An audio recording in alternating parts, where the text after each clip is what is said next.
Hey gang, welcome back to part 2 of assembling my action figures, and in this video we will be assembling the arm, and like last time my wife will be doing most of the assembly. So first we heat up the shoulder so that the socket is flexible, and the shoulder peg is then used to slightly pry the shoulder open to fit the joint in.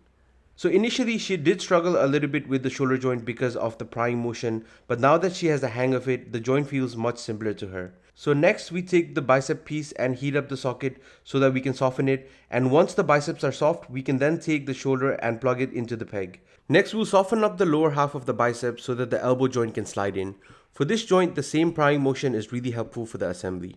Once we have the elbow joint placed in firmly into the bicep, we can heat up the forearm and soften it. Using the same prying motion, the joint should slide right in.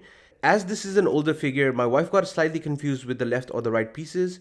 With my newer figures, I have a small arrow indicator on the joints to signify which side it fits on, so it is a lot easier now. So the wrists are super simple and require a lot less heat. So we heat up the forearm for roughly 10 seconds and use the longer peg to fit into the forearms. The shorter peg then fits onto the slightly heated fists or hands. Finally, the whole arm can then fit onto the slightly heated butterfly joint to complete the arm assembly. The only tip here is to use your index finger to support the back of the butterfly joint when pressing the shoulder in. And that's the process to assemble the arm, and we repeat the same for the other arm as well.